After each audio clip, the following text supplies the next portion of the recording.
ऐसा ही क्योंकि एशियल जो रेस होती है एशियन यस, उन्हीं को ही ज़्यादा ये चांसेस। एक समय उसने हमको बचाया था, अच्छा। आज जब प्लेंटीफुल फूड हो गया तो हमको ये मुश्किल में डाल रहा है। हुँ, ये समस्या इतनी बड़ी है कि इसके लिए हमारे प्रधानमंत्री को भी हुँ। सामाजिक मंचों से बोलना पड़ रहा है। इंडिया को diabetes capital of the world कहा जाता है। हमारा देश ऑब्वियसली सबसे ज़्यादा पॉपुलेशन वर्ल्ड वाइड, हम सेंट्रल एडिपोसिटी ज़्यादा होने की वजह से क्या रीज़न्स होते हैं डायबिटीज़ होने के? लाइफस्टाइल चेंजेस हो रहे हैं। पेट के चारों ओर फैट लग रहा है, फिजिकल इनएक्टिविटी है, फूड बिहेवियर चेंज हो गया है। टाइप 1 और टाइप 2 डायबिटीज़ क्या होती है? 70-80% से ज़्यादा बीटा सेल का डैमेज हो जाता है, तो उसको हम टाइप 1 डायबिटीज़ कहते हैं। टाइप 2 डायबिटीज़ क्या है कि इसमें दोनों फिनोमिना चल रहे हैं। क्या सिम्पटम्स होते हैं? तो लक्षण के आधार पे डायबिटीज़ का डायग्नोसिस नहीं हो सकता है। किस उम्र में हमें ये टेस्ट कराने चाहिए सर? अगर आप देखें तो ये एज कैटेगरी चेंज हुई है वर्ल्ड वाइड, कैसे ये ओबेसिटी डायबिटीज़ से रिलेटेड है? कि बॉडी में एक्सेस फैट का डिपोजिशन, अपने गोडाउन में आप अनाज भर दीजिए, उसको आप रिप्लेस मत करिए, क्या हो, इनहेरेंटली हम लोग फिजिकल एक्टिविटी में विश्वास नहीं करते हैं। बच्चे ओवरवेट हो रहे हैं। 2 सेकंड का अगर फूड एडवर्टीजमेंट देखेगा तो वो उसी फूड को मांगता है। बिल्कुल। नेचर ने क्या बनाया है, सर्वाइवल के लिए हंगर सेंटर को हमेशा स्ट्रॉन्गर बनाया है। फेवरेट एक्टर या एक्ट्रेस है उस मील को लेता है तो वो उस नाम से उस मील को बेचा जा रहा है। कुछ लॉज होने चाहिए, कुछ रूल्स होने चाहिए। अगर आप उनकी वास्तविक जीवन शैली में जाएं तो वो लोग तो बिल्कुल नहीं खाते। बिल्कुल। फास्ट फूड को फास्ट फूड क्यों बोला जाता है? फाइबर्स बिल्कुल कम है, कैलोरी डेंस हैं। फूड नॉइज हमेशा ही चलती रहती है। Brain gets addicted to these food products when it is given repeatedly. तो सर ये इंटेंशनली टेस्ट डेवलप कराया जाता है? इसमें होते हैं, इसमें टेस्ट इन्हेंसर्स होते हैं कि मेंटल स्लेवरी हो जाती है। मील्स में पीसीओएस हो गया या मेनोपॉज हो गया या थायराइड में वेट गेन की समस्या देखी जाती है। थायराइड से किसी का वेट नहीं बढ़ता है, पीसीओएस में वेट का कंट्रीब्यूशन है। जो ड्रग्स हैं वो किस तरीके से वेट कंट्रोल कर रही हैं? तो ये दवाएं कहाँ चली गई जब हम ओबेसिटी सर्जरी के लोअर एंड पे हम पहुंच चुके हैं because of this anti obesity medication. Initially ये डायबिटीज के लिए जी थी, मैम, बाद में इसको इसके लिए yes, ओबेसिटी कंट्रोल। हैं सिंगर और एक कोरियोग्राफर जो काफ़ी ओवरवेट थे और उन्होंने बेरिएट्रिक सर्जरी कराया। स्टमक के साइज को छोटा कर दिया जाता है। सर थोड़ा फैटी लीवर के बारे में बताइए, क्या होता है ये? तो जब ये स्टोर एक्सेसिव हो जाता है तो ये ट्राइग्लिसराइड लिवर की सेल में इतने आ जाते हैं कि वो उसी को डैमेज करने लग जाते हैं। सर कैसे पता चलेगा हमारा लीवर फैटी लीवर है या नहीं? फैटी लिवर तो मैम हम अल्ट्रासाउंड में पता कर सकते हैं। कि मेरी थाली में ऐसा कौन कौन सा खाना होना चाहिए? आप हाफ प्लेट में ग्रीन में रखिए, कम ऑयल में कुक्ड हैं, प्रोटीन में दाल हैं और 25% में कार्बोहाइड्रेट होना चाहिए। नहीं, आप मैंगो खा सकते हैं, अमाउंट आप कंट्रोल करिए। Best fruits, all fruits are very good ma'am. Sir कुछ मिसकंसेप्शंस डायबिटीज के बारे में। आज ये सिचुएशन है कि obesity is now a disease, is not a sign of prosperity. एक मैसेज जो आप सबको देना चाहते हैं? Invest on health.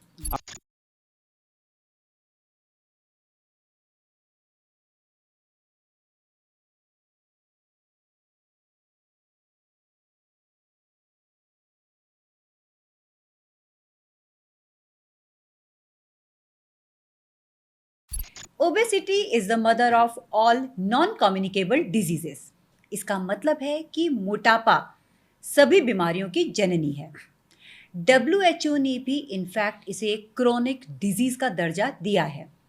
मेरा नाम है डॉक्टर दीप्ति उनियाल और पॉडकास्ट विद दीप्ति के नए एपिसोड में आप सभी का स्वागत है। आज हम एक बहुत ही गंभीर समस्या के समाधान के बारे में और उसके रिलेटेड जो भी इश्यूज हैं उसके बारे में बातचीत करने वाले हैं, जो कि है आपका डायबिटीज़ एंड ओबेसिटी। हमारे जो पीएम है मिस्टर नरेंद्र मोदी, उन्होंने भी मन की बात में और अपने एक इंडिपेंडेंस स्पीच में मोटापे को एक बहुत ही बड़ी समस्या बताया था। इनफैक्ट उन्होंने लोगों से अपील की थी कि वो जो ऑयल यूज़ करते हैं उसको 10% रिड्यूस कर दें। आज इसी टॉपिक को डिस्कस करने के लिए हमारे स्टूडियो में मौजूद हैं एक famous endocrinologist doctor Sunil Mishra. सबसे पहले मैं स्वागत करती हूँ सुनील सर हमारे स्टूडियो में आपका आने का। नमस्कार। सर सबसे पहले आप हमारे दर्शकों को अपना इंट्रोडक्शन दीजिए। नमस्कार, मैं डॉक्टर सुनील मिश्रा, मैं इंडेक्नोलॉजिस्ट हूँ। मैंने अपनी पढ़ाई की शुरुआत में MBBS GSPM Medical College Kanpur से किया। उसके बाद मैंने MD इंटरनल मेडिसिन में King George Medical University Lucknow से किया, और उसके बाद मैंने DM endocrinology and diabetes and metabolism में All India Institute Medical Science New Delhi से किया। उसके बाद मेरा इस क्षेत्र से ये लगाव है कि मैं उत्तराखंड का रहने वाला हूँ, number 1। So this is to my heart. Second, मैंने अपनी जो करियर की शुरुआत करी थी, मैंने 3 साल medical college Himalayan institute medical college में, जो स्वामी रामा मेडिकल यूनिवर्सिटी, उसमें काम किया। उसके बाद पिछले 14 सालों से मैं मेदांता द मेडिसिटी गुड़गांव में एज ए इंडेक्नोलॉजी डिपार्टमेंट में था। लास्ट 4 साल में वहाँ मैं डिपार्टमेंट में हेड भी कर रहा था। उसके बाद अभी रिसेंटली मैं देहरादून में मूव कर गया हूँ। मैं इस समय ग्राफिकेरा यूनिवर्सिटी में as a head and director in technology का काम देखता हूँ। तो इस क्षेत्र से मेरा विशेष लगाव ये है कि एक नई तरह की समस्या, एक क्रॉनिक इलनेस, डायबिटीज़, मोटापा, ओबेसिटी है। और जैसा कि दीप्ति जी ने बहुत अच्छे ढंग से बताया कि ये समस्या इतनी बड़ी है कि इसके लिए हमारे प्रधानमंत्री को भी सामाजिक मंचों से बोलना पड़ रहा है। तो ये हमारा भी दायित्व बनता है कि हम भी इसके बारे में अपने लोगों को, अपने श्रोताओं को इसके बारे में ज़रूर बात करें। जी sir, thank you sir. Sir, सबसे पहले जो मेरा सवाल है कि इंडिया को diabetes capital of the world कहा जाता है, क्या रीज़न है सर इसके? इसमें थोड़ी सी मुश्किल भी है, और इसमें थोड़ा सा एक गर्व की अनुभूति बिल्कुल नहीं होती है, क्योंकि जब आपको एक बीमारी की कैपिटल बोला जाएगा तो आपको थोड़ा सा दुख होता है। और ये दुख इसलिए होता है कि डायबिटीज़ एक ऐसी बीमारी है जो लोगों को लॉन्ग टर्म में बीमारियों को लेके आती है, जिसमें चाहे वो आइज़ में हो, चाहे वो किडनी में हो, चाहे हार्ट में हो, चाहे पैरों की प्रॉब्लम हो। तो तरह तरह की विभिन्न परेशानियां डायबिटीज़ की वजह से जन्म लेती हैं। प्रॉब्लम यह है कि इंडिया को इसलिए डायबिटीज़ कैपिटल बोला जाता है।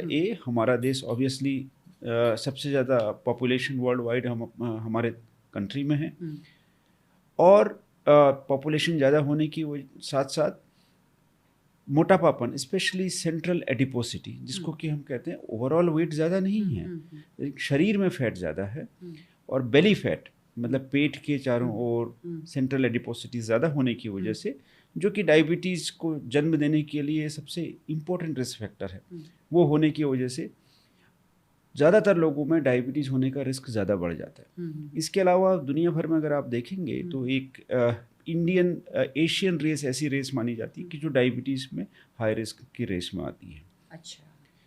तो इन फैक्टर्स को देखा जाए, हमारे सेंट्रल एडिपोसिटी को देखा जाए, जेनेटिक रिस्क देखा जाए, और नंबर ऑफ पीपल जो लिविंग इन द कंट्री, अगर सबको मिला देते हैं तो ऑब्वियसली हमारे वहाँ ज़्यादा लोग डायबिटीज़ की हो जाते हैं।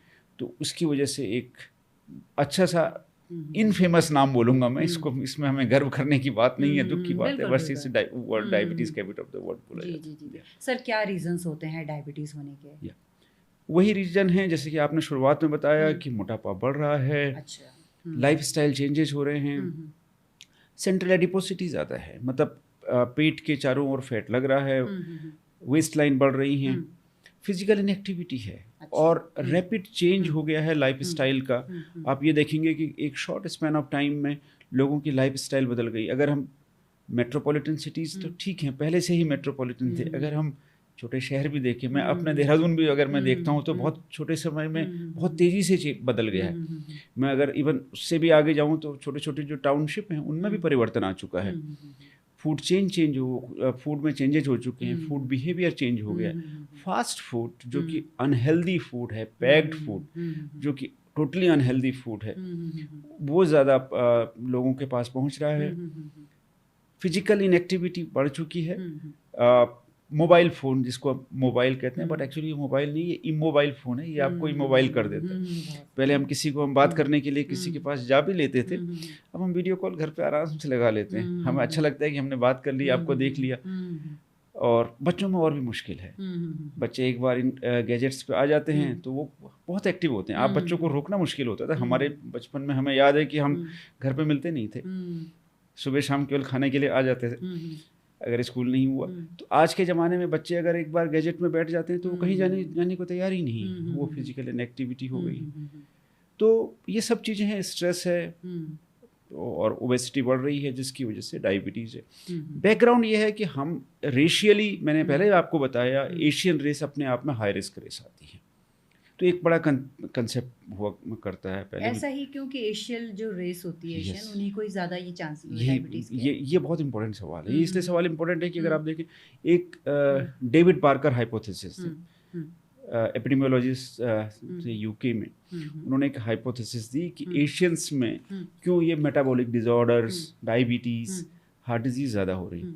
तो उसको थ्रिप्टी जीन हाइपोथेसिस बोला जाता है। थ्रिप्टी मतलब भूखा प्यासा जीन। अच्छा। हमारा जो सर्वाइवल हुआ है, हमारा सर्वाइवल ओवर द टाइम एक बड़े डिफ़िकल्ट टाइम से हुआ है। कभी फेमीन हुआ करते थे, अकाल आते थे, सूखा पड़ता था, बीमारियां आती थी, महामारियां आती थी। तो उससे जो लोग सरवाइव करे वो एक मोस्ट एबल लोग सरवाइव किए, और उन्होंने उन समय को, कठिन समय को पार करने की क्षमता अपने जीन के अंदर में धारण कर ली। मतलब उनके जीन में वो चेंज आ गए। अब वो जीन में क्या चेंज आया, वो जीन को स्टोर करने की आदत हो गई है। तो जब फूड प्लेंटीफुल मिला साल के कुछ समय, उस समय हमने जीन ने उसको स्टोर करके रखा। उससे डर है कि आगे चल के अब अकाल पड़ेगा, बाढ़ आएगी, फूड नहीं मिलेगा। अब आज हम ऐसे समय पे आए कि जहाँ प्लेंटीफुल ऑफ द फूड है, साल भर फूड ही फूड है। और इवन ऐसा कोई नॉर्थ ईस्ट साउथ वेस्ट का तो डिवाइड ही खत्म हो चुका है। तो अब आप चाहें तो ब्रेकफास्ट साउथ इंडियन करें, लंच नॉर्थ इंडियन करें, और इवनिंग फूड को आप कॉन्टिनेंटल करें। तो अलग अलग तरह का फूड हमारे पूरे दिन में प्लेट में चलता है, और हम चाहते हैं कि हम चेंज करते रहें। तो ये चेंजेज आ चुके हैं जिसकी वजह से ये थ्रिप्टी जीन हमको आज के डेज में हमको प्रॉब्लम कर रहा है। एक समय उसने हमको बचाया था, आज जब प्लेंटीफुल फूड हो गया तो हमको मुश्किल में डाल रहा है। सर, आसान शब्दों में टाइप 1 और टाइप 2 डायबिटीज़ क्या होती है, क्या डिफरेंस होता है दोनों में, इसके बारे में थोड़ा विस्तार पूर्वक बताइए हमारे दर्शकों को। ये टाइप 1 और टाइप 2 डायबिटीज़, एक तो पहले सबसे पहले से डायबिटीज़ क्या होती है। डायबिटीज़ मधुमेह जिसको हिंदी में बोला जाता है। डायबिटीज़ एक ऐसी कंडीशन है कि शरीर में शुगर की मात्रा ज़्यादा हो गई, तो उसको डायबिटीज़ बोला जाता है।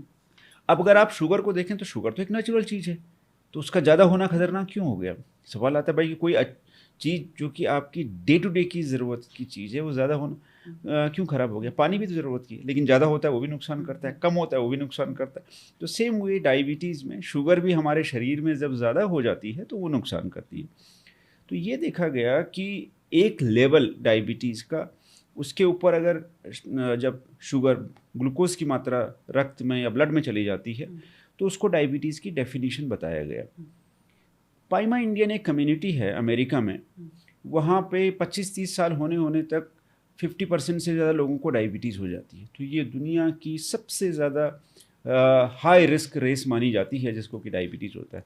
तो जब उनको स्टडी किया गया तो उनमें देखा गया कि डायबिटीज़ से जो आँखों में रेटिनोपैथी जिसको हम कहते हैं, आँखों में होने वाली समस्या है, वो एक शुगर लेवल 108 के बाद वो बहुत तेज़ी से बढ़ने लगती है। तो उन्होंने उस पर 1 मिलीमोल, जिसको कि लगभग 18 मिलीग्राम पर डेसीलीटर बोलते हैं, वो उसमें और ऐड किया ताकि हम थोड़ा सा प्लस माइनस का मार्जिन लें। तो इसलिए हमने बोला कि 126 के ऊपर डायबिटीज़ होती है। तो ये तो हो गया डायबिटीज़ क्या हुई। अब इस डायबिटीज़ में 2 स्पेक्ट्रम हैं, मतलब 2 छोर हैं। एक छोर है टाइप 2 डायबिटीज़ का और एक एंड है टाइप 1 डायबिटीज़ का। टाइप 1 डायबिटीज़ क्या होती है। टाइप 1 डायबिटीज़ जो पेंक्रियास की सेल्स होती हैं, बीटा सेल्स, जो कि इंसुलिन निकालती हैं, और उस इंसुलिन का काम क्या है, शरीर में ग्लूकोज को सही जगह पे पहुंचाना। तो शरीर में आपने खाना खाया, ग्लूकोज जनरेट हुआ, ये ग्लूकोज पूरे रक्त में घूम रहा है और उस सेल में इंटर कर पाएगा जहाँ की इंसुलिन इसका डोर खोलेगा। तो ग्लूकोज को सेल में एंट्री करने का जो माध्यम है वो इंसुलिन है। अगर आप इंसुलिन की कमी होगी तो ग्लूकोज सेल्स के अंदर नहीं जा पाएगी और सेल में काम प्रॉपर रूप से नहीं चलेंगे, और कुछ सेल्स को इतना ज़्यादा ग्लूकोज मिलेगा उनमें डैमेज हो जाएगा। तो बीटा सेल का डैमेज हो जाता है, और जब ये 70-80% से ज़्यादा बीटा सेल का डैमेज हो जाता है तो उसको हम टाइप 1 डायबिटीज़ कहते हैं। तो कहने का मतलब है इन बच्चों में, अधिकतर बच्चों में होती है, बट ऐसा नहीं है कि 20-30% एडल्ट में भी टाइप 1 डायबिटीज़ होती है।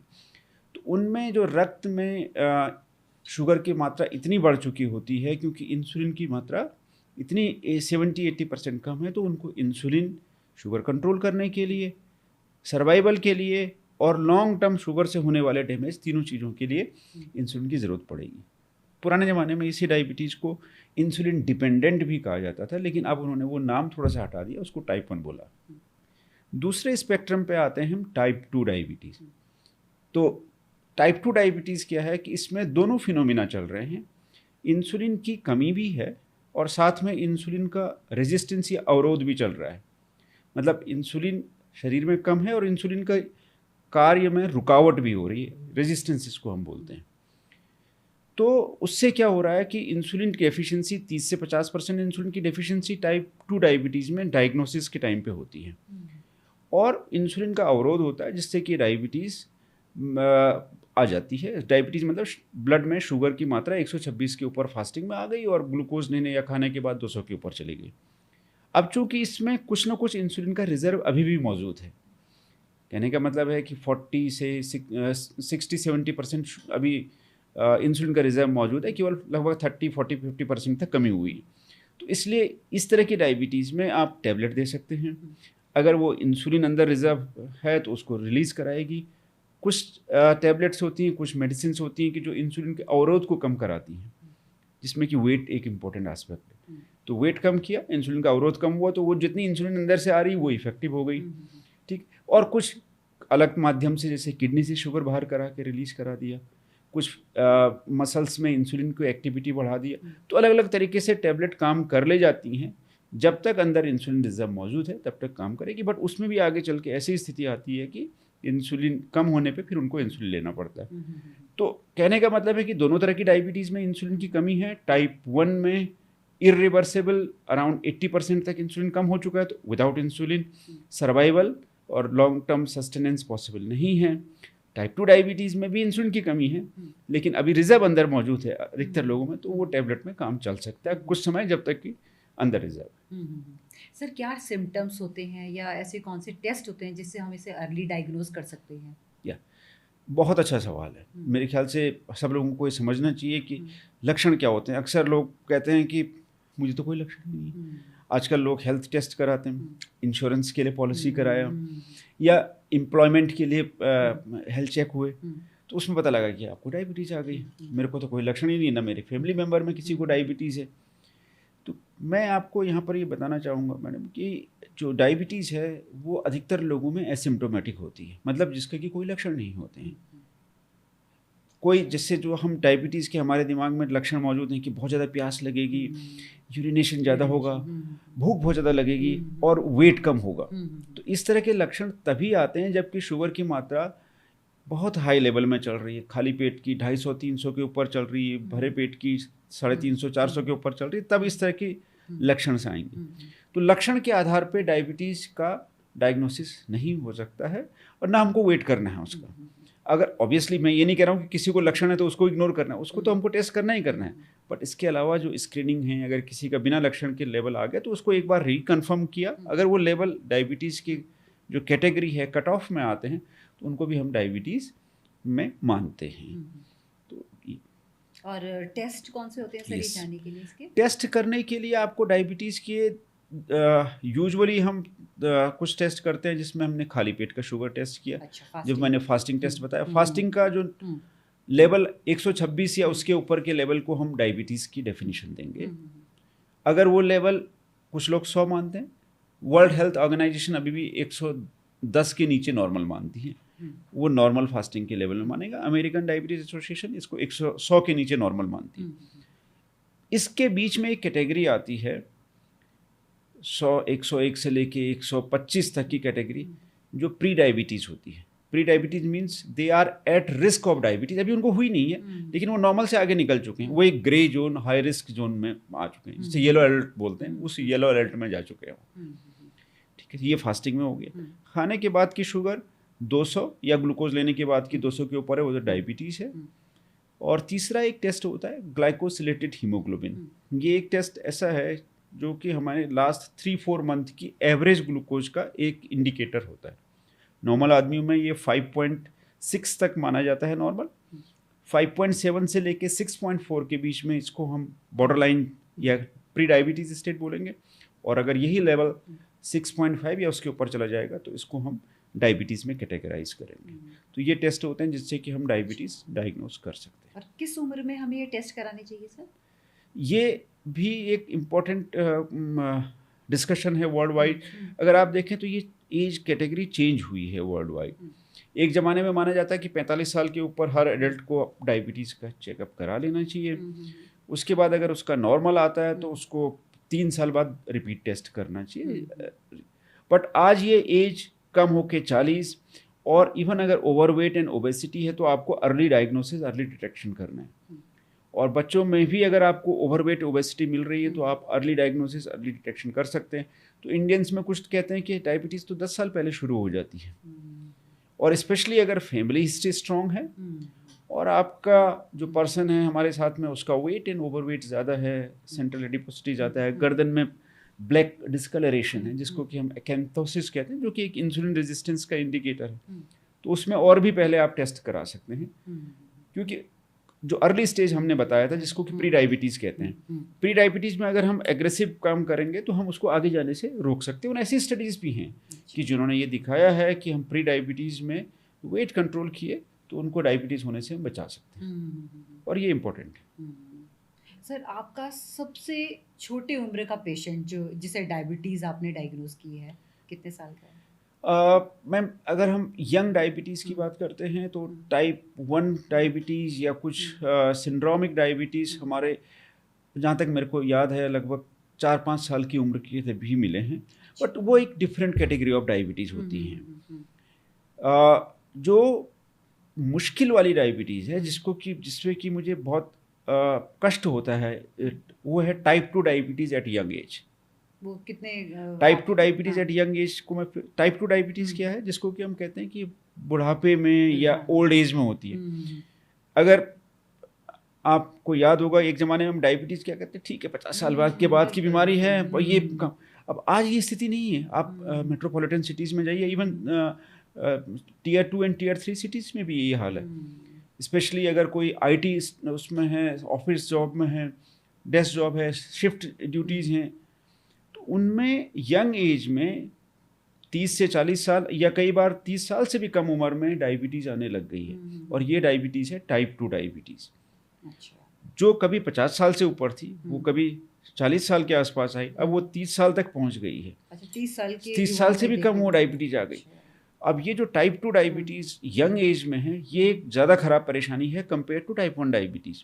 तो एक बड़ी अच्छी स्टडी हुई थी US में, उन्होंने की थी टुडेज स्टडी ग्रुप, जो कि उन्होंने इसी पाइमा इंडियन ग्रुप को लिया था, जिसको कि यंग एज में डायबिटीज़ हो जाती है। तो उनको उन्होंने 11 साल से 20 साल के बच्चे जिनको कि टाइप 2 डायबिटीज़ हुई उनको लिया और उनको फॉलो किया, ट्रीटमेंट वगैरह सब कर रहे हैं। और जब उनका डेटा एनालाइज किया लगभग 2019-20 के आसपास, तो उन्होंने देखा कि 10 साल में इन बच्चों में, जो कि अब वो लगभग 30 साल के पास पहुँचे हैं, 50 से 60% बच्चों में ऑर्गन डैमेजेस आ चुके हैं। अब आप ये समझिए कि अभी तो उनकी जीवन शुरू हुए हैं और उनको डायबिटीज़ से ऑर्गन डैमेज शुरू हो चुके हैं। टाइप 2 डायबिटीज़ में और ख़तरा क्या होता है कि उसमें ये केवल शुगर नहीं है। टाइप 1 में तो केवल शुगर है, अधिक अगर उसका वेट ज़्यादा नहीं। टाइप 2 में वेट ज़्यादा होने से ओबेसिटी अपने आप में एक परेशानी क्रिएट करती है ऑर्गन्स डैमेज के लिए। ब्लड प्रेशर परेशानी करता है, कोलेस्ट्रॉल की प्रॉब्लम है, और कुछ इन्फ्लेमेटरी मार्कर हैं, फैटी लीवर जो कि NAFLD या मेसेल्ड बोलते हैं, जिसको मेटाबॉलिक एसोसिएटेड लिवर डिजीज। तो ये सारी चीज़ें मिलके ऑर्गन डैमेजेस को ज़्यादा बढ़ा देती हैं। अच्छा सर, आप बार बार ना ये ओबीस या ओबेसिटी जो टर्म यूज़ कर रहे हैं, कैसे ये ओबेसिटी डायबिटीज़ से रिलेटेड है? क्या ज़रूरी है जो ओबीस होगा उसे डायबिटीज़ होगी? करेक्ट, ये अच्छा सवाल है, फिर से इम्पोर्टेंट क्वेश्चन है कि लोग अक्सर पूछते हैं कि वेट तो मेरे को पिछले 15 साल से था, उन्होंने प्रोसेस फूड नहीं खाया, वो बार बार खाना इस तरह का फूड आउटलेट्स में खाना नहीं खाते थे, फूड ऑर्डर नहीं करते थे, घर का खाना खाते थे। तो ये सब चीज़ें परिवर्तन। तो ये ओबेसिटी क्या है? ओबेसिटी मतलब एक्सेस वेट। अब वेट तो सबका नॉर्मल है, वेट तो जो भी लिविंग बीइंग है उसका वेट होगा। तो वेट एक ऐसा है कि कंटिन्यूस वेरिएबल है। तो वेट में भी ये देखा गया कि वेट क्या है कि बॉडी में एक्सेस फैट का डिपोजिशन एडिपोसिटी एंड ओबेसिटी है। यूजुअली मेल में 25% से कम फैट होना चाहिए और महिलाओं में ये 30% से कम होना चाहिए। तो जब ये एक्सेस फैट हो जाता है शरीर में तो उसको हम ओबेसिटी कहते हैं। ओबेसिटी होने से क्या होता है कि 3 चीज़ें होती हैं। ओबेसिटी होने से मसल्स में इंसुलिन का और पेरिफेरल इंसुलिन रेजिस्टेंस हो जाती है। ओबेसिटी होने से लिवर में फैट डिपॉजिट हुआ। अब लिवर क्या कर रहा है कि इंसुलिन का पहला एक्शन लिवर पर हुआ और लिवर ग्लूकोज प्रोडक्शन कितना करेगा वो डिपेंड करेगा कि लिवर में इंसुलिन रेजिस्टेंस कितना है। तो लिवर में इंसुलिन रेजिस्टेंस हुआ तो लिवर ज़्यादा ग्लूकोज प्रोड्यूस कर रहा है। सिमिलरली ये जो एक्सेस फैट है पेंक्रियाज में भी आता है। पेंक्रियाज में क्या है, बीटा सेल्स हैं, तो वो उन सेल्स को इनडायरेक्टली वो डैमेज कर रहा है। तो इसको ट्विन साइकिल हाइपोथेसिस बोलते हैं। डॉक्टर रॉय टेलर बड़े अच्छे साइंटिस्ट हैं, उन्होंने इस हाइपोथेसिस को देखा। रॉय टेलर जिनको डायबिटीज़ रिवर्सल सुना होगा अक्सर आपने कि हम डायबिटीज़ रिवर्सल, तो डॉक्टर रॉय टेलर की हाइपोथेसिस। तो ये एक्सेस वेट से क्या हो रहा है कि ट्विन साइकिल से फैट एंड लिवर में एक्सेस फैट डिपोजिशन, और ये कहाँ पर है, फैट एंड लिवर आपके एब्डोमेन पे हैं। और इसीलिए मैंने आपको शुरू में बोला था कि सेंट्रल एडिपोसिटी, बेली फैट खराब है। फैट खराब नहीं है, फैट को हमको ऐसे समय के लिए हमने एक स्टोर रखा हुआ है कि जहां हम उसको इस्तेमाल करेंगे, लेकिन बट अब वो स्टोरी इतना ज़्यादा हो गया उसको हमने इस्तेमाल ही नहीं किया। अब अपने गोडाउन में आप अनाज भर दीजिए, उसको आप रिप्लेस मत करिए, क्या होगा, वो खराब होना शुरू होगा। एक रीजन जो एशियंस में डायबिटीज होने का है, ऑल्दो उनका वेट ज़्यादा नहीं है बट उनकी सेंट्रल एडिपोसिटी, एक बड़ा इंपॉर्टेंट टर्म मैं यूज़ करूँगा, वाई पैराडॉक्स। वाई पैराडॉक्स, मेरे श्रोता इसको जरूर सर्च करें। तो ये डॉक्टर याग्निक, डॉक्टर चित्तरंजन याग्निक एक बड़े फेमस हम इंडक्नोलॉजिस्ट हैं हमारे पुणे से, बहुत सीनियर इंडक्नोलॉजिस्ट हैं। तो वो स्टडी कर रहे थे। एक दिन उन्होंने बोला कि चले हम लोग अपना वेट चेक करते हैं। दोनों ने वेट और हाइट किया और BMI कैलकुलेट किया। तो सरप्राइजिंगली दोनों का BMI लगभग 23 के आसपास आया। तो उन्होंने बोला कि ये तो गजब है, दो हम रिसर्चर हैं और एक यूरोप से एक एशिया से, दोनों का सेम BMI है। तो डॉक्टर युटकिन ने बोला कि ऐसा करते हैं याग्निक कि हम अपना फैट देखते हैं, एंड आई बेट यू कि your fat will be much more than mine fat. तो उन्होंने बॉडी कंपोजिशन एनालिसिस करी, एक डेक्सा मशीन होती है उसमें उन्होंने एनालाइज किया अपना फैट। तो वो स्टडी है, आप लेंसेट में पब्लिश्ड है, आप उसको फोटोग्राफ देखेंगे तो उसमें डॉक्टर याग्निक का जो फैट परसेंटेज आया वो 22-23 के ऊपर आ रहा है और डॉक्टर युटकिन का केवल 9% आ रहा है। वो सेम BMI। कहने का मतलब है कि सेम BMI पे यूरोपियन का बॉडी फैट बहुत कम है और उसी BMI पे एशियन का फैट बहुत ज़्यादा है। तो इसका मतलब है कि हमारे शरीर में मसल कम है, फैट ज़्यादा है। हम लोग दुबले पतले भी लग रहे हैं। कई बार लोग बोलते हैं कि हम दुबले हैं लेकिन हमें डायबिटीज़ क्यों हो गई, क्योंकि हम थिन फैट इंडियन बोला जाता है। थिन फैट इंडियन, फैट का मतलब फैट एडिपोसिटी ज़्यादा है। तो आपने देख लिया कि 23 BMI होने के बाद डॉक्टर याग्निक का फैट ज़्यादा हो रहा है और उनका फैट बहुत कम है। तो ये हमारा एशियन नेचर है, क्योंकि हमारे वहाँ पे इनहेरेंटली हम लोग फिजिकल एक्टिविटी में विश्वास नहीं करते हैं। तो हमें लगता है कि हर चीज़ आसानी से हो जाए, खाएं पिएं, एंड फूड के बारे में सोचते रहते हैं। अब बाहर जाएंगे, लोगों को वीकेंड में क्या कर रहे हैं, कौन सा स्पोर्ट्स कर रहे हैं, ठीक है, फिजिकल एक्टिविटी, तो हमको समय देना चाहिए बॉडी को। सर, आपने चाइल्डहुड ओबेसिटी का आपने जिक्र किया था, है ना, ये क्या होता है? क्योंकि आजकल आपने देखा होगा बच्चे ओवरवेट हो रहे हैं, है ना, फास्ट फूड बहुत ज़्यादा खा रहे हैं, जंक फूड पर पूरा का पूरा फोकस उनका रहता है। कुछ हमारे जो ये रील्स हैं, जो हमारी जो सोशल मीडिया प्लेटफॉर्म्स हैं, इनमें भी ये जिक्र किया जाता है कि फ़लानी जगह ये है डिश या इस आउटलेट में ये ट्राई कीजिए। तो कहीं ना कहीं ये जो हमारा सोशल मीडिया है या उनकी जो लाइफस्टाइल है, ये रिस्पॉन्सिबल है चाइल्डहुड ओबेसिटी के लिए। क्या हम ऐसे मेजर्स ले सकते हैं कि हम एक अवेयरनेस क्रिएट कर सकें या इसको कंट्रोल कर सकें? तो सर थोड़ा सा इसके बारे में आप बताइए हमें। बड़ा सवाल है।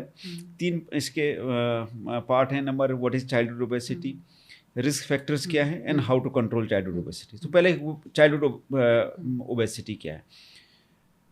हमारी एज के लोग अक्सर याद अगर करें अपने बचपन को, तो बड़ा मुश्किल होता था कि ट्राउज़र को होल्ड करना, क्योंकि वेस्ट होती नहीं थी। आज आप स्कूल्स में जाइए, स्पेशली प्राइवेट स्कूल्स में, तो वहाँ पर बच्चे अच्छे खासे मिल जाएंगे कि जिनकी सेंट्रल एडिपोसिटी है, जिनके पेट निकले हुए हैं। तो ये चाइल्डहुड ओबेसिटी बढ़ी है और चाइल्डहुड ओबेसिटी काफ़ी तेज़ी से बढ़ी है, और ये पूरे विश्व में एक बड़े चिंता का विषय है, क्योंकि बचपन में अगर वेट ज़्यादा हो गया तो वो एडोलेसेंट में भी ओबेसिटी में जाएगा, और 70-80% लोग जो चाइल्डहुड ओबेसिटी में हैं वो भी एडल्टहुड ओबेसिटी में जाएंगे। तो शुरुआत तो वहाँ से हुई है, तो वही चीज़ आगे चलेगी, क्योंकि उसके बाद आगे चल के वो लोग और व्यस्त होने वाले हैं, प्रोफेशन पे अपना ध्यान देंगे, अपने काम पे ध्यान देंगे, तो खेलने कूदने का टाइम फिर तो बचेगा ही नहीं। तो इसलिए सही समय जो एडिपोसिटी को हैंडल करने का है वो चाइल्डहुड एडिपोसिटी है। अब जो क्राइटेरिया होते हैं चाइल्डहुड एडिपोसिटी के, चाइल्डहुड में जो एक्सेस फैट है वो थोड़ा सा डिफरेंट होते हैं एडल्ट से। उनमें हम कुछ सेंटाइल कर्व्स होते हैं जो कि हम परसेंटेज फैट कितना है बॉडी में, और कर्व्स होते हैं एडिपोसिटी के, जो सेंटाइल्स कर्व्स है उसमें अगर हम प्लॉट करते हैं बच्चे का वेट, BMI प्लॉट किया, अगर उसमें 97 सेंटाइल या उसके ऊपर आ रहा है तो हम कहेंगे इसको एडिपोसिटी या चाइल्डहुड ओबेसिटी में बच्चा जा रहा है। अब इसमें ये ज़रूरी है हमको कि हमने रिस्क फैक्टर देखा, कोई और सेकेंडरी कॉज तो नहीं देखा। एक बहुत छोटा सा तरीका होता है सेकेंडरी कॉज देखने का, अगर बच्चे की हाइट अच्छी बढ़ रही है और वेट भी ज़्यादा है तो ये ओवर न्यूट्रिशन की वजह से हो रहा है और फिजिकल इनएक्टिविटी की वजह, क्योंकि हाइट बड़ा सेंसिटिव पैरामीटर होता है। जब भी अगर कोई बीमारी होगी की वजह से वेट हो रहा है तो उसमें हाइट नहीं बढ़ेगी। हाइट ग्रोथ हार्मोन है, बड़ा इजीली अफेक्ट हो जाता है किसी भी सिस्टमिक इलनेस। ओवर न्यूट्रिशन में क्या हो रहा है कि उसको तो न्यूट्रिशन मिल रहा है, हाइट भी अच्छी बढ़ रही है, वेट भी ज़्यादा बढ़ रहा है। तो अक्सर अगर आप जो सुनने वाले मेरे श्रोता देख रहे हैं कि उनका बच्चे का वेट भी ज़्यादा है, हाइट भी अच्छी है, तो इसका मतलब ओवर न्यूट्रिशन है। तो इसको देख सकते हैं। बट अगर वेट नहीं बढ़ रहा है, वेट कम है और कोई साइंस है बॉडी में, तो ज़रूर देखें और डॉक्टर से संपर्क करें कि कोई और कारण तो नहीं है, ट्रीटेबल रीजन तो नहीं चाइल्डहुड ओबेसिटी का। बट जिस तरह से चाइल्डहुड एडिपोसिटी तेज़ी से बढ़ी है, डबलिंग हुई है in a very short span of time, ये केवल लाइफ स्टाइल से एक्सप्लेन होती है। जेनेटिक पूल को डबल होने के लिए लगभग 50 साल लगते हैं, और जो हमारी एडिपोसिटी डबल हुई है ये तो दशकों में डबल हो गई है। तो ये तो एक्सप्लेन कर ही नहीं सकते हैं आप जेनेटिक पूल से। हर पेरेंट चाहता है कि बच्चा अच्छा खाना खाए, फिर बच्चा आपने खुद क्लू दे दिया क्यों बढ़ी है। सोशल मीडिया है, रील है, एडवर्टीजमेंट है। 1-2 साल का बच्चा 2 सेकंड का अगर फूड एडवर्टीजमेंट देखेगा तो वो उसी फूड को मांगता है। ये इतने स्ट्रॉन्ग है क्योंकि हमारे ब्रेन में 2 तरह के सेंटर्स हैं। एक सेंटर है सेटाइटी और एक होता है हंगर सेंटर। नेचर ने क्या बनाया है, सर्वाइवल के लिए हंगर सेंटर को हमेशा स्ट्रॉन्गर बनाया है। नेचर को क्या है, उसको सर्वाइव करना है, हमारे बॉडी भी तो नेचर है। तो सर्वाइवल के लिए नेचर ने पहले से ही हंगर सेंटर को स्ट्रॉन्ग बनाया। एग्जाम्पल मैं देता हूँ, अगर मैंने अच्छा खाना, मतलब जितना खाना मैंने पूरा खा लिया, अब मेरे को खाने की ज़रूरत नहीं है, बट मुझे एक अच्छी सी गार्निश आइसक्रीम या डेजर्ट वगैरह कुछ दिख जाए तो मैं उसको खा लूँगा। क्यों खाऊँगा? इसलिए नहीं कि मैं जब चाहता हूँ, बट मैंने देखा तो मेरे विजुअल मेरे माइंड में गए, ठीक है, या स्मेल मेरे माइंड में गई। उन्होंने मेरे जो हंगर सेंटर थे उनको स्टिमुलेट किया और सेटाइटी सेंटर को नीचे कर दिया, और I am tempted to eat, तो मैंने उसको खा लिया। और ये अक्सर होता है, फिर एक्सेस कैलोरीज बॉडी में डिपॉजिट होती चली जाती हैं। सेकंड क्या हो गया, फिजिकल एक्टिविटी कम हो गई। स्कूल बच्चे के लंबे आवर्स हैं, स्पोर्ट्स के लिए टाइम नहीं है। स्पोर्ट्स पीरियड सरकार मोटिवेट करती है, वर्ल्ड वाइड कई सारे वेस्टर्न कंट्रीज़ में मोटिवेट करते हैं, ज़रूरी भी है स्पोर्ट्स के लिए टाइम हो। प्रोफेशन के लिए आगे चल के कि करियर बनाना है, अब आज पहले 12th के बाद सोचा जाता था, आजकल तो अब 8-9 से शुरुआत हो जाती है। तो टाइम कहाँ है बच्चे के लिए, ठीक है। और इमोबाइल फ़ोन साथ में आ गया, जिसको हम मोबाइल नाम गलत से दिए, मिसनॉमर है, बट वो इमोबाइल कर देता है बच्चे को, टोटली इनएक्टिव कर देता है। तो ये सब चीज़ें परिवार को सोचना पड़ेगा मैडम। मेरा इसमें ये होता है कि हम बच्चे को अलग कैसे करें। अगर मैं ही वो बिहेवियर कर रहा हूँ तो मैं बच्चे को कैसे अलग करूँ। Smallest unit of the society is the family. हमने स्पीच दे दी, लेकिन वो यूजलेस है अनटिल अनलेस लोग फॉलो करें। कौन फॉलो कर सकता है? फैमिली फॉलो कर, क्योंकि वो स्मॉलेस्ट यूनिट है सोसाइटी की, जहाँ से चेंज होगा उसी से सोसाइटी बननी है। और जिस दिन मदर चाहेंगे उस दिन हो जाएगा। इसलिए मेरे लिए लेडीज़ सबसे ज़्यादा इम्पोर्टेंट है कि फैमिली के लिए, सोसाइटी के लिए, कंट्री के लिए उनको आगे बढ़ना पड़ेगा। उनको डिसाइड करना पड़ेगा यही फूड आएगा घर में, ये नहीं आएगा, सब लोग चेंज करो बिहेवियर, सेक्रीफाइस करने पड़ेंगे। सर, इसमें मैं एक चीज़ और ऐड करना चाहूँगी कि बच्चे जिन सेलिब्रिटीज़ को अपना आइडियल मानते हैं, तो आजकल क्या है उनकी ना मील निकली हुई है जिसमें बर्गर और उसमें कोल्ड ड्रिंक्स वगैरह रखा हुआ है, और बच्चे क्योंकि उनका जो फेवरेट एक्टर या एक्ट्रेस है उस मील को लेता है, तो वो उस नाम से उस मील को बेचा जा रहा है। बच्चे उसे ले रहे हैं क्योंकि हमारा फेवरेट एक्टर उसको खाता है। तो कहीं ना कहीं ये चीज़ भी रिस्पॉन्सिबल हो रहे हैं। हमने कई जगह देखी बच्चे उसी मील को कर रहे हैं क्योंकि हमारा फेवरेट एक्टर वो खा रहा है, हमें भी यही मील खानी है, और उस मील में बिल्कुल क्या है, बर्गर है, कोल्ड ड्रिंक है और मीठा सा पता नहीं क्या है, इतनी हाई कैलोरीज फूड होता है। एब्सोल्युटली तो कहीं ना कहीं ये भी एक गलत मैसेज दे रहे हैं बिल्कुल गलत हमारे, मैसेज है बहुत ना, चाइल्डहुड ओबेसिटी के लिए ये भी रिस्पॉन्सिबल है। Totally agree. ये मेरे क्या ख्याल है? से इसमें कुछ लॉज होने चाहिए, कुछ हम्म, रूल्स होने चाहिए बिल्कुल। कि और अगर आप उनकी वास्तविक जीवन शैली में जाएं तो वो लोग तो हाँ, बिल्कुल नहीं खाते, बिल्कुल नहीं बिल्कुल खाते, नहीं खाएंगे और कभी नहीं बिल्कुल। खाएंगे, दूर दूर तक नहीं खाएंगे। Hmm, but just for some amount exactly. they do the advertisement, it's just ethically it should be wrong।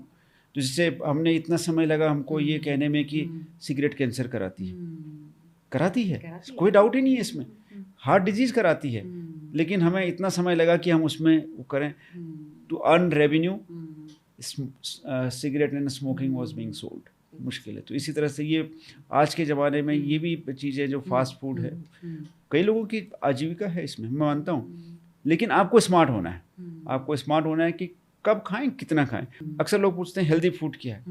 So anything that is cooked from raw at home, घर में जो आप खाना बनाते हैं वही हेल्दी है। जो हमारी माताएं, जो हमारी दादी नानी वगैरह जो बनाती थी खाना, वही हेल्दी है क्योंकि वो रॉ से बनता था, उसमें बाहर का कोई इंग्रेडिएंट नहीं है। अब बाहर से आएगा वो फूड तो उसमें बहुत सारी चीज़ें होंगी, स्वीट भी होगा, एक्सेस फैट भी होगा, और वो भी अनहेल्दी फैट होगा। फास्ट फूड को फास्ट फूड क्यों बोला जाता है ना, ऐसा क्या है कि वो बहुत जल्दी बन जाता है और बहुत जल्दी अवेलेबल भी हो जाता है। मैं चाहती हूँ थोड़ा सा आप इसके बारे में भी बताइए। सो ये एक चीज़ है कि फास्ट फूड को हम अल्ट्रा प्रोसेस फूड की तरफ को ले जाते हैं। फास्ट फूड में क्या है कि जो उसको कुकिंग में बहुत ज़्यादा हमको टाइम नहीं लगना है, पहले से ही वो ऑलमोस्ट प्रिपेयर्ड है, आपको जस्ट हीट करके थोड़ा सा फैट डाल के उसको गार्निश करके आपको दे देना है। उसमें फूड इन्हेंसर्स होते हैं, टेस्ट इन्हेंसर्स हैं, स्मेल वगैरह अच्छी है, तो आप उसको क्विकली खाते हैं और खाने में कम टाइम लगता है। ये यूजुअली था कि जो लोग शिफ्ट वर्कर है, जो लोग, उन लोगों के लिए इसकी शुरुआत करी गई थी। धीरे धीरे देखा कि सब लोग इसको टेस्ट कर रहे हैं, उसके आउटलेट खुलना शुरू हो गए। वर्ल्ड वाइड फेमस, मैं नाम नहीं लूँगा आपके प्लेटफॉर्म पे किसी भी उसका, बट दुनिया में जो शुरुआत हुई, वेस्टर्न वर्ल्ड से शुरुआत हुई इन आउटलेट की, और वो पूरे विश्व में फैल गए। उन कंट्रीज़ में भी रूरल एरिया में जहाँ जहाँ ये आउटलेट्स गए, और स्पेशली जो अफ्रीकन अमेरिकन नेटिव पॉपुलेशन थी, जहाँ जहाँ ये आउटलेट पहुँचे, वहाँ डायबिटीज़, ओबेसिटी रैम्पेंट हो गई। तो इन फूड आइटम्स में क्योंकि अल्ट्रा प्रोसेस होते हैं, फाइबर्स बिल्कुल कम हैं, कैलोरी डेंस हैं, ऊपर से इसमें आप फैट एक्सेस डालते हैं तो उससे कैलोरीज और ज़्यादा बढ़ जाती है, क्योंकि आपको सैटिस्फैक्शन देर में आने वाली है, क्योंकि स्मॉल अमाउंट में बहुत आप ज़्यादा खा जाएंगे। तो इसका मतलब ये है कि ये लॉन्ग टर्म में प्रॉब्लम करते हैं, और इसमें फाइबर वगैरह न्यूट्रिशन वैल्यू इसकी बहुत कम होती है। तो it's one of the unhealthiest kind of the food. कोई बाहर ट्रेवल कर रहा है लेकिन उसको सेलेक्टिव स्मॉल टाइम के लिए चाहिए तो वो चलेगा, बट एवरीडे लेना मुश्किल करने वाला है। सर कुछ लोग होते हैं उनका जो पूरा का पूरा ध्यान रहता है वो खाने पे ही रहता है, ये फूड नॉइस हमेशा ही चलती रहती है, और इसके बारे में बताइए सर, क्यों ये न्यूरोलॉजिकल डिसऑर्डर है या ये है क्या, और इसको हम कैसे कंट्रोल कर सकते हैं? ये बड़ा अच्छा ही आपने एक टर्म यूज़ किया, फूड नॉइस। मतलब उनके दिमाग में हर समय फूड के बारे में सोच रहे हैं, उनके विचार अभी क्या खाएंगे। उन्होंने ब्रेकफास्ट किया तो लंच के बारे में सोच रहे हैं, लंच किया तो डिनर के बारे में सोच रहे हैं। अभी वो मतलब उनका पूरा दिनचर्या इसी बात में चल रही है कि हम क्या खाने हैं, और प्लानिंग फूड के बारे में चल रही है। तो ये प्रोबेबली उनका बॉडी का, ब्रेन में जो एक्सेस थिंकिंग अबाउट फूड है, and they are pretty little slave of their food की तरफ हो गए हैं। ऑब्वियसली हमने बोला कि जो लोग इंक्लिनेशन होता है फास्ट फूड की तरफ। अब आपने चिप्स खाना देखा होगा बच्चे, why they ask for the chips, wafers की तरफ, और ज़रूर मांगेंगे बच्चे, अगर कहीं पर जाएं अक्सर बच्चे मांगेंगे, कम ही बच्चे होंगे कि जो नहीं मांगे। बट अगर हम उनको रिपीटेडली फीड करते हैं तो ऑब्वियसली एक उनको एडिक्शन हो जाता है। जैसे आप सिगरेट का किसी को एडिक्शन हुआ, किसी को अल्कोहल का एडिक्शन हुआ, तो उसी तरह से brain gets addicted to these food products when it is given repeatedly. तो सर ये इंटेंशनली टेस्ट डेवलप कराया जाता है? इसमें होते हैं, इसमें टेस्ट इन्हेंसर्स होते हैं कि जो कि हमारे ब्रेन में जो टेस्ट को बढ़ाते हैं, और वो जब टेस्ट इन्हेंसर जाते हैं तो वो हमको प्लस ब्रेन में अब मेमोरी आ गई उसकी फूड की, अब वो चीज़ नहीं मिली तो हम उसके लिए क्रेविंग हो रही। अधिकतर लोगों में यही समस्या है जो फूड नॉइस की हम बात करते हैं। कुछ लोगों में रेयरली कुछ जेनेटिक एबनॉर्मलिटीज़ हैं, कुछ हार्मोनल एबनॉर्मलिटीज़ हैं जिसकी की वजह से उनको हाइपरफेजिया होता है। हाइपरफेजिया मतलब एक्सेस हंगर बोलते हैं। बट जो common garden variety of the excess eating है वो because of the addiction in these food products, जो हमारा प्रोसेस फूड है।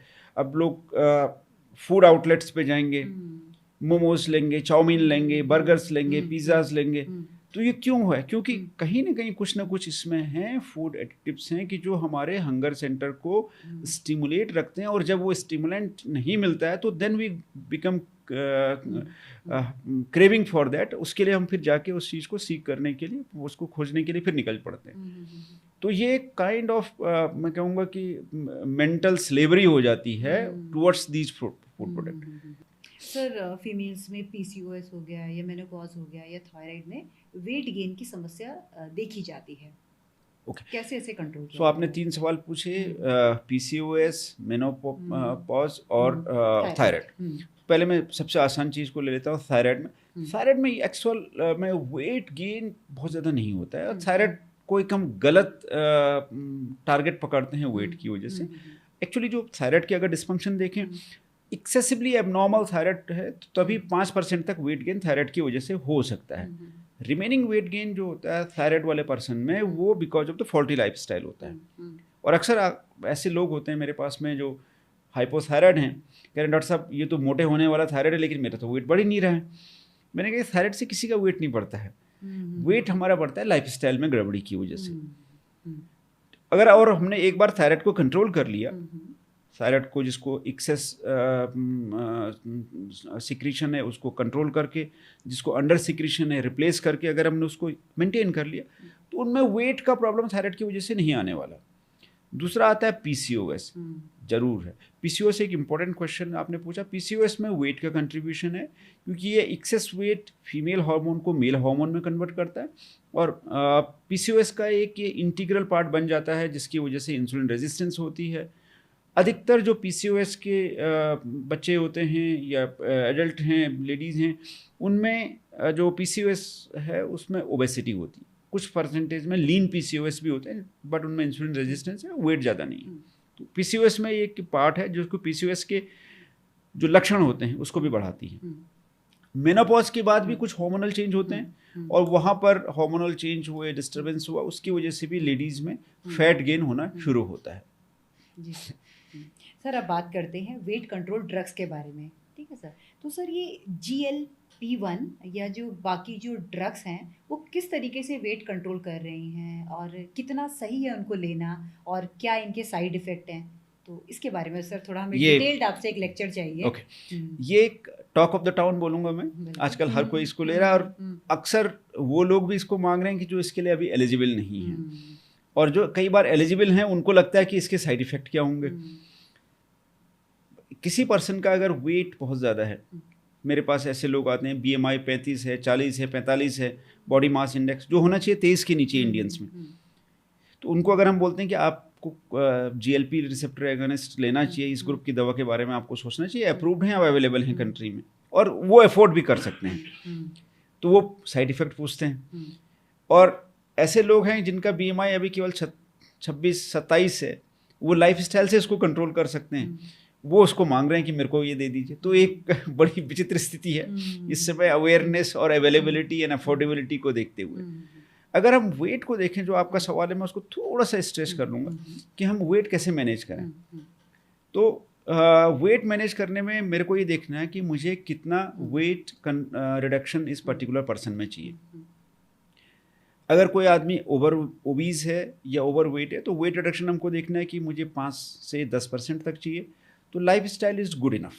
लाइफ स्टाइल चेंज में कैलोरी का रिस्ट्रिक्शन करना है, हेल्दी न्यूट्रिशन करना है, फिजिकल एक्टिविटी करनी, मसल मास बिल्ड करना है, उससे इतना 5 से 10% वेट रिडक्शन अचीवेबल है, और उसको सस्टेन करना है, तो वो तो होना ही चाहिए।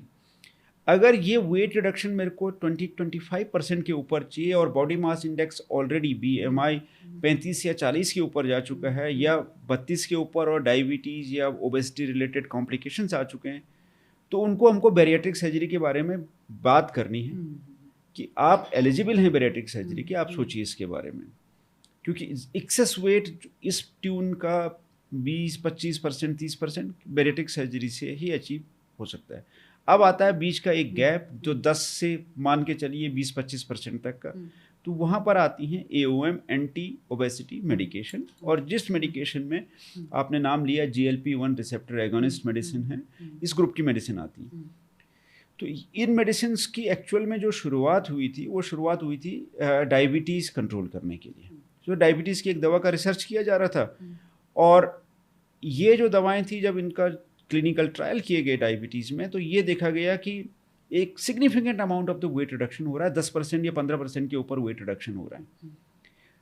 तो सारी जब रिसर्च करी गई और ये पाया गया कि कोई डैमेजिंग रीजन नहीं है जिसकी वजह से वेट रिडक्शन हो रहा है, कोई ऐसा मेजर प्रॉब्लम नहीं है, तो अल्टीमेटली फिर इन दवाओं का एक अप्रूवल ओबेसिटी के लिए भी दिया गया। तो 2005 में इस ग्रुप की पहली दवा इस्तेमाल करी गई थी, लेकिन शुरुआत वाली दवाएं उतनी इफेक्टिव नहीं थी, थोड़ा बहुत शुगर भी कंट्रोल करती थी, वेट बढ़ाती नहीं थी, वेट लॉस नहीं कर।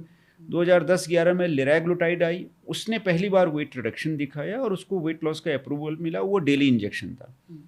सिनेरियो चेंज होता है 2017 में जब सिमेग्लुटाइड आई, जो कि GLP-1 रिसेप्टर एगोनिस्ट है, उसने वेट रिडक्शन 10-15% के ऊपर दिखाया।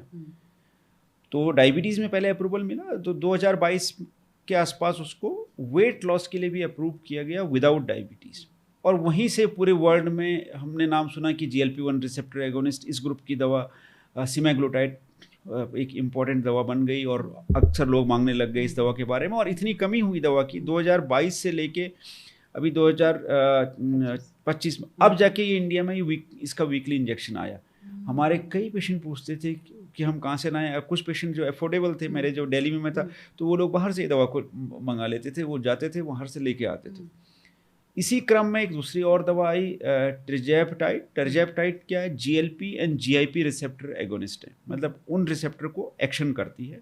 उसमें 2 हार्मोन आ गए, और एक अभी दवा रिसर्च में चल रही है, वो ट्रिपल एगोनिस्ट, ट्रिपल G बोलते हैं, इसमें GLP, GIP and glucagon agonist है, वो और इफेक्टिव दवा है। अगर हम GLP-1 रिसेप्टर एगोनिज्म में देखें तो वेट रिडक्शन नॉन डायबिटिक में अराउंड 15% के आसपास हो जाता है, और कुछ लोगों में ये 20% तक भी जा सकता है। अगर हम टिर्जेप्टाइड में जाएंगे तो वेट रिडक्शन उससे ज़्यादा 15 से 20% तक होता है, कुछ लोगों में ये 20% के ऊपर या 25% तक भी जा सकता है।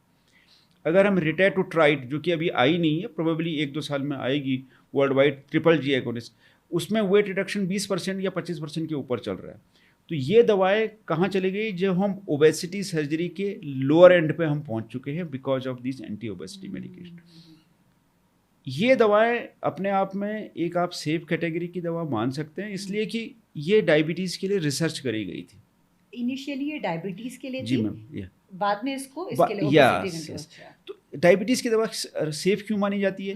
क्योंकि जो डायबिटीज़ की दवा है, हर डायबिटीज़ की दवा को एक CVOT, कार्डियोवैस्कुलर आउटकम ट्रायल करना होता है, तभी वो दवा US में अप्रूव हो सकती है।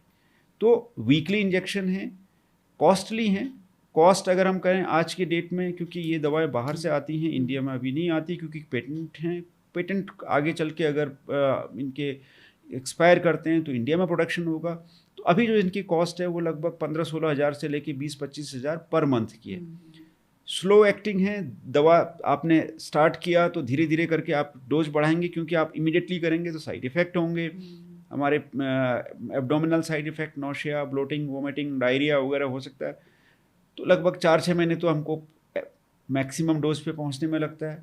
उसके बाद हम कहते हैं कि एटलीस्ट 1 साल तक आपको प्लान करके चलिए, अदरवाइज आप इमीडिएटली बोर्ड मत करिए। ऐसा मत समझिए कि आपने इंजेक्शन दिया तो आप नेक्स्ट डे से आपका वेट इमीडिएटली लॉस हो जाएगा, टाइम लगता है। तो कुछ लोगों में नहीं दी जाती है, जिसमें कि हम एक rare form of thyroid cancer होता है, मेडुलरी थायराइड कैंसर, या किसी को पैंक्रेटाइटिस है, उनको नहीं दिया जाता है। And cost is the major deterrence, क्योंकि कॉस्टली दवा है। तो अधिकतर हमारे कई बार एलिजिबल लोग भी इसको अफोर्ड करना, क्योंकि paying out of the pocket अगर हमारा कोई सोर्स नहीं है तो बड़ा मुश्किल होता है। सर जैसे ना हमारे एक बहुत ही फेमस सेलिब्रिटी हैं, सिंगर और एक कोरियोग्राफर जो काफ़ी ओवरवेट थे, और उन्होंने बैरिएट्रिक सर्जरी कराया और हम देखते हैं अब काफ़ी लीन हो गए हैं। तो सर ये बैरिएट्रिक सर्जरी होती क्या है ना, और कितना सेफ है ये कराना, तो उसके बारे में थोड़ा सा बताइए सर। ये भी आप अगर देखें तो बैरिएट्रिक सर्जरी 90s के बाद से काफ़ी चलन में आई है, और आज ये एक establish form of treating morbid obesity के लिए ये इस्टेब्लिश ट्रीटमेंट, क्योंकि जितना अमाउंट वेट रिडक्शन का बैरिएट्रिक सर्जरी से हो सकता है, आज अभी किसी एंटी ओबेसिटी मेडिकेशन से हम उसको अचीव नहीं कर सकते हैं। एक सिंपल बैरिएट्रिक सर्जरी में क्या होता है कि हम स्टमक के साइज को छोटा कर दिया जाता है। जो बैरिएट्रिक सर्जन होते हैं वो लेप्रोस्कोपिकली, जैसे गॉल ब्लैडर के लिए लेप्रोस्कोपिक सर्जरी करी जाती है, उसी तरह से स्टमक के साइज को छोटा कर दिया जाता है, जिससे कि सैटाइटी चेंज हो जाती है, हार्मोनल बिहेवियर चेंज हो जाता है और वेट रिडक्शन होता है। अप्रॉक्सीमेटली 20 से 30% वेट रिडक्शन होता है। अगर यही वेट रिडक्शन हमको ज़्यादा चाहिए तो उसमें कुछ इंटेस्टीन का भी वो लोग बाईपास कर देते हैं, मतलब इंटेस्टीन का एक पोर्शन रिसेट करके या लूप बना के उसको स्टमक के जो एग्जिट पार्ट है, आउटर पार्ट है, उससे कनेक्ट कर दिया जाता है, तो उसमें वेट रिडक्शन 30% के ऊपर जाता है। तो बैरिएट्रिक सर्जरी एक established way of treating morbid obesity है, कोई डाउट नहीं है इसमें, और इसको जिन लोगों का मॉर्बिड ओबेसिटी है इसको चूज करना चाहिए। तो थोड़ा फैटी लीवर के बारे में बताइए, क्या होता है ये? फैटी लीवर मैम ऐसा है कि जब हम खाना खाते हैं, हम कोई भी फूड लिए, उसमें ऑब्वियसली कार्बोहाइड्रेट बना, वो कार्बोहाइड्रेट ग्लूकोज में कन्वर्ट हुआ, ये ग्लूकोज जाके लिवर में जाएगा।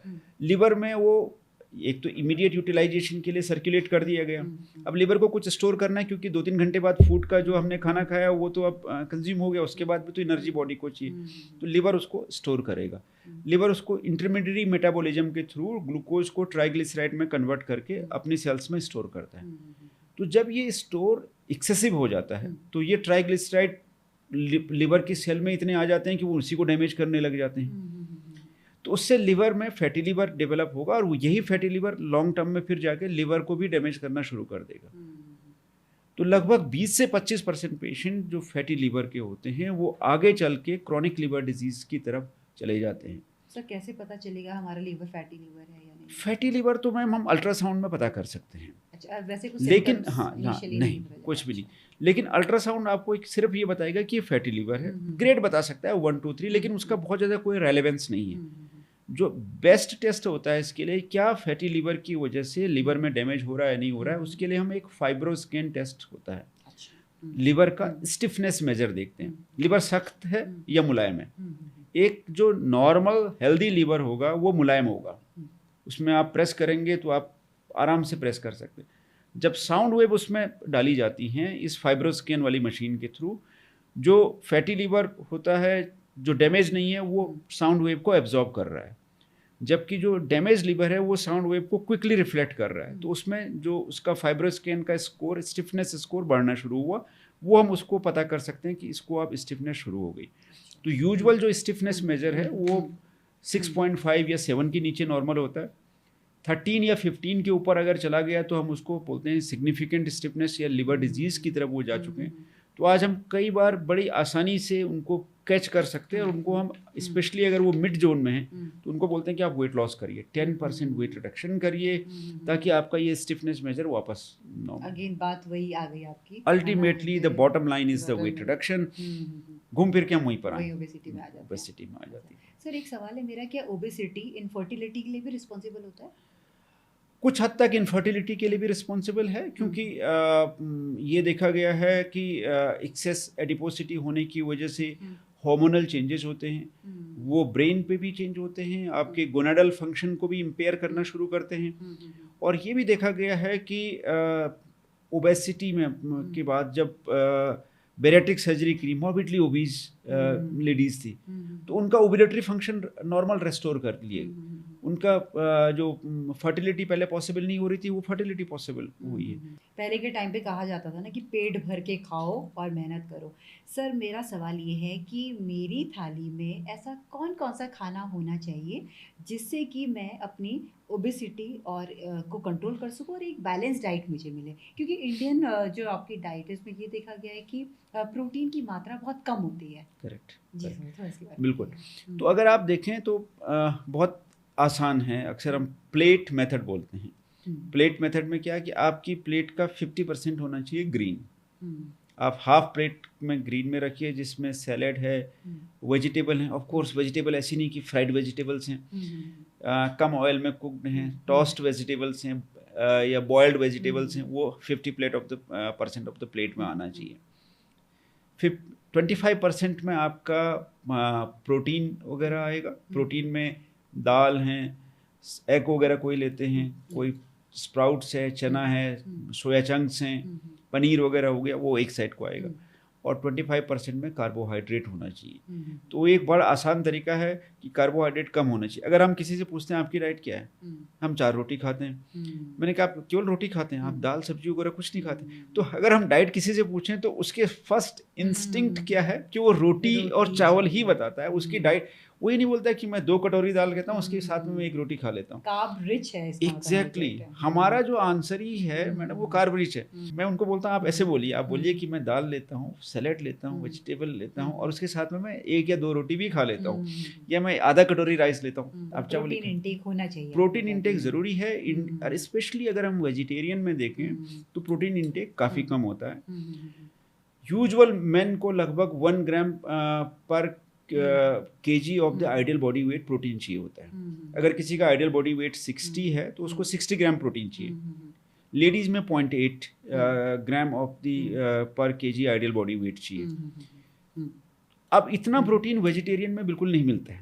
आई एम सेइंग दाल भी लोग मुश्किल से लेते हैं। आप नाश्ते में पराठा आ गया, नाश्ते में तो और भी प्रोटीन कम है। कोई स्प्राउट नहीं पसंद करेगा, कोई बेसन मूंग का चीला नहीं लेना चाहेगा, कोई बॉयल्ड चना वगैरह नहीं लेना चाहेगा। तो वेजिटेरियन का प्रोटीन इंटेक डिस्मल है। तो उनको अपना कोशिश करना चाहिए, दाल लें, नट्स एंड सीड्स लें, मखाने वगैरह रखें, सोया वगैरह लें। तो हर मील में कुछ ना कुछ प्रोटीन होना चाहिए। ब्रेकफास्ट में बहुत ज़रूरी है। एक बड़ा अच्छा स्टडी किया गया था डॉक्टर सलीम यूसुफ ने। सलीम यूसुफ अगर गूगल करेंगे मेरे श्रोता तो देखेंगे, बहुत अच्छे रिसर्चर हैं, इंडिया से ही, आप मैकमास्टर यूनिवर्सिटी कनाडा में हैं और बड़ी बड़ी स्टडीज़ करी हैं उन्होंने। उसमें एक इंटर हार्ट स्टडी करी थी ये देखने के लिए कि एशियन में हार्ट प्रॉब्लम ज़्यादा क्यों हो रही हैं। तो उन्होंने ये देखा कि एशियन में जो हार्ट प्रॉब्लम का एक कारण है, एक कारण ये भी है कि हमारे वहाँ फ्रूट का इंटेक बहुत कम है। हम नेचुरली फ्रूट नहीं लेते हैं, या फ्रूट लेंगे भी तो ब्रेकफास्ट के साथ ही खा लेंगे। जबकि फ्रूट को तो आपको स्नैक्स की तरह यूज करना चाहिए। इन बिटवीन मील आप फ्रूट लीजिए, जो भी अवेलेबल फ्रूट है 2 बार रखिए।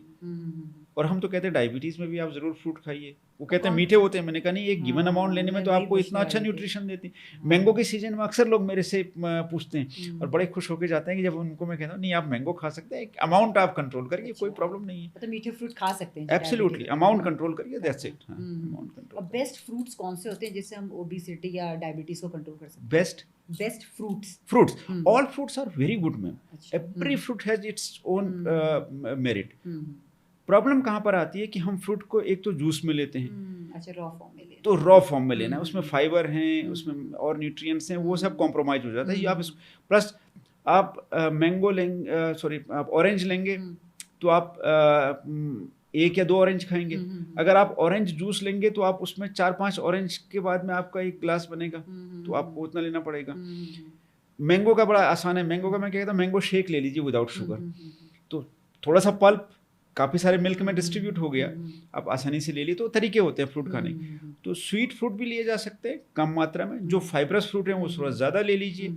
और कई बार आप फ्रूट की प्लेट बना लीजिए, मिक्स कर लीजिए। उसमें जो ज़्यादा फाइब्रस फ्रूट है उनके साथ में कुछ ये जो एक्सेस स्वीट फ्रूट है उनको भी रखिए। तो एक कलरफुल अच्छी सी प्लेट बनेगी और वो आपको हेल्दी भी होगी। सर जो हमारे डायबिटिक पेशेंट्स होते हैं ना, उनको बहुत ज़्यादा क्रेविंग होती है मीठा खाने की, कुछ ऐसा ऑप्शन हो सकता है उनके लिए मीठे का? उनको हम अक्सर कहते हैं कि देखिए आप एक तो फ्रूट ज़रूर रखें, इन बिटवीन मील फ्रूट ज़रूर रखिए। और दूसरा डायरेक्ट शुगर को अवॉइड करें जितना हो सकता है। कई बार जैसे अकेजन फंक्शन पे तो वहाँ पर थोड़ा सा पोर्शन कंट्रोल करके आप ले लीजिए। Usually 10-15 gram sugar per day direct sugar में अलाउ हो सकती है। वो आपको ये देखना है कि आपका दिन का कोटा कितना गया। अब पहले आपने पूरे दिन में अपने अपना जो रिजर्व था, जो आपका अलाउड अलाउंस था, वो आपने कंप्लीट कर लिया, तो फिर आपको लेना नहीं चाहिए। बट अगर आपने नहीं लिया है, आपने फिजिकल एक्टिविटी करी है, तो आप ले सकते हैं। अमाउंट थोड़ा पोर्शन कंट्रोल करना, जैसे हमारे इंडियन फेस्टिवल्स में तो स्वीट्स ही चलती है, पोर्शन कंट्रोल करके पोर्शन कंट्रोल। सर कुछ मिसकंसेप्शंस डायबिटीज़ के बारे में, ओबेसिटी के बारे में जो आप क्लियर करना चाहते हैं। तो पहला मिसकंसेप्शन ये है कि ओबेसिटी को एक प्रॉस्पेरिटी ना लिया जाए, नॉट एट ऑल। आज की डेट में सिनेरियो चेंज हो चुका है। आज से 30 साल पहले ये सिचुएशन डिफरेंट हो सकती है, बट आज ये सिचुएशन है कि obesity is now a disease, is not a sign of prosperity.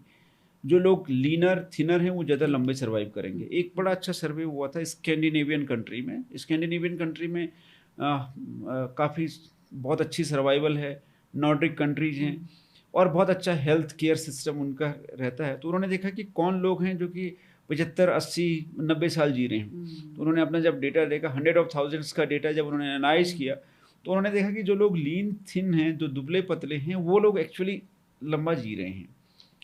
ठीक है। और हमारे पुराने ज़माने में भी देखिए, ऋषि मुनियों में वो लोग कम खाते थे, भूख के अकॉर्डिंग, और अल्पाहार करते थे। और हमारे वहाँ तो ये वो भी है, जीवेत शरदे शतम, 100 साल जी। तो ऐसा तो नहीं है कि लिख दिया गया, वो तभी होगा कि जब आपने होता होगा 100 साल जीने के लोग सबसे आप कल्पना कर रहे हैं, सबको आप चाह रहे हैं कि 100 साल जिए। सुने सुनवे शरदे शतम, पश्चिमे शरदे शतम। तो ये सब चीज़ें हमने क्यों बोली? वो इसलिए बोली कि आप 100 साल जिए, और उसको जीने के लिए फिर आपको अल्पाहार करना पड़ेगा, तो खाना कम करना पड़ेगा। और फूड वही है अच्छा हेल्दी फूड जो कि आप घर में रौ से बनाते हैं। फेस्टिवल ओकेजन्स आपके टाइम टू टाइम जो कैलेंडर में मार्क्ड हैं उसके अकॉर्डिंग होना चाहिए। एवरीडे फेस्टिवल को से अवॉइड करें हम अपने आप को। और most important, family as a unit अब इसमें आगे आएँ, और महिलाएं जो भी सुन रही हैं अपने घर में इस चीज़ को इंक्लूड ज़रूर करें। एक छोटा सा एग्जांपल दूंगा। एक बच्चा आया था मेरे पास में, आज ये 15-16 साल पुरानी बात हो चुकी है। 17 साल में डायबिटीज़ हो गई। शुरू में इंसुलिन लगानी पड़ी क्योंकि इतनी हाई शुगर थी, और कैटेगराइज नहीं हो रहा था कि टाइप 1 है टाइप 2, बट वो टाइप 1 के टेस्ट कराए, वो सब नेगेटिव आए, और ओवर द टाइम इंसुलिन बंद हो गई। फादर ने बोला कि दोबारा ना हो डायबिटीज़, क्या करूं? मैंने बोला वेट कम करिए। कितना होना चाहिए वेट? बच्चे का वेट आइडियली 65 के नीचे होना चाहिए। क्या लगा कि अभी तो 77 kg का है। मैंने कहा हाँ कम करिए। और फोटो दिखाई कि हम जब गोवा गए थे तो 92 किलो का वेट था, डायबिटीज़ की वजह से वेट कम हो गया। बट उन्होंने एक्सेप्ट किया चैलेंज। उस समय में बच्चा आता है तो बच्चे ने 7-8 किलो वजन कम कर दिया, अब डायबिटीज़ नहीं है। फादर ने भी वेट कम किया 7 किलो, मदर ने भी 4 किलो वेट कम किया, और सिस्टर ने वो खाना बंद कर दिया जो भाई नहीं खा रहा है। अच्छा, देखो पूरी फैमिली का, पूरी फैमिली। आज वो बच्चा एक अच्छी ऑर्गेनाइजेशन में साइंटिस्ट है, डायबिटीज़ नहीं है, और 15-16 साल विदाउट डायबिटीज़ के चला गया। उसने पलट दिया पूरा सारा खेल। ये आपने बहुत अच्छा एग्जांपल बताया हमारे। और इसीलिए मैं कहता हूँ फैमिली इज़ द यूनिट, की वहीं पर है मैम। आपकी डाइनिंग टेबल से शुरुआत होगी कि आपका स्वास्थ्य कैसे जाने वाला है। मेरे पास एज ए पेशेंट आना है यार, मेरे साथ एज ए फ्रेंड की तरह मिलना है, तो वो आपको डिसाइड करना पड़ेगा। एक मैसेज जो आप सबको देना चाहते हैं? मैसेज मेरा यही है कि इन्वेस्ट ऑन हेल्थ। आज के ज़माने में हमको हेल्थ में इन्वेस्ट करना चाहिए। एक मैं छोटा सा ट्वीट जो कि मिस्टर आनंद महिंद्रा ने किया, इसको रीट्वीट किया। ये मिस्टर राकेश झुंझुनवाला जो कि अब हमारे बीच में नहीं है, he was A S investor. तो उन्होंने ट्वीट किया कि माई worst investment was my health, even my 41,000 crore could not save me. मतलब पैसा स्वास्थ्य को नहीं खरीद सकता है, किसी भी नहीं, कोई भी नहीं। तो उन्होंने कहा था कि मैं तो इन्वेस्टर था, अगर मैंने हेल्थ में इन्वेस्ट कर दिया होता तो आज मेरी स्थिति दूसरी होती। तो अपने हेल्थ में इन्वेस्ट किए। और आज के ज़माने में जो क्रॉनिक केयर है, क्रॉनिक केयर में हेल्थ में इन्वेस्टमेंट का मतलब है रेस्ट्रेन। मतलब अपने को सीमित रखें, अपने को बचा के रखें कि जो आपको टेम्पटेशंस होती है, जो आपने बताया टीवी में, एड में, फलाना सेलिब्रिटी, मेरा फिल्म स्टार, उससे बचें, क्योंकि उसके पीछे कुछ ना कुछ वेस्टेड इंटरेस्ट उनके हैं और ज़रूर होते हैं। अदरवाइज कोई एडवर्टीजमेंट क्यों करेगा किसी चीज़ का?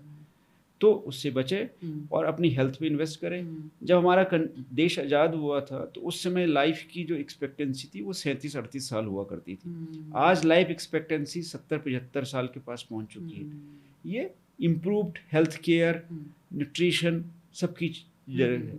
तो अब हम अगर लंबा जिएंगे तो ये क्रॉनिक डिजीजेस आने की संभावना और ज़्यादा बढ़ेगी। तो इनसे बचने के लिए हमको शुरू से ही इन्वेस्टमेंट करना पड़ेगा, फाउंडेशन डालनी पड़ेगी और सबको इन्वॉल्व होना पड़ेगा। सर बहुत अच्छा कहा। मिश्रा सर, सवाल तो मेरे पास बहुत हैं, पर टाइम की शॉर्टेज की वजह से हमें यहीं कंक्लूड करना पड़ेगा और आशा करती हूँ कि हम और भी टॉपिक्स डिस्कस करेंगे और आप हमारे स्टूडियो में दोबारा से आएंगे। जरूर मैम, धन्यवाद। मुझे बहुत अच्छा लगा आपसे बात करके और आपके सवालों को सुन के मुझे और एक लगा कि इंकरेजमेंट मिला कि मुझे और अच्छे ढंग से और इसको बोलना चाहिए ताकि मैं और लोगों को समझा सकूं।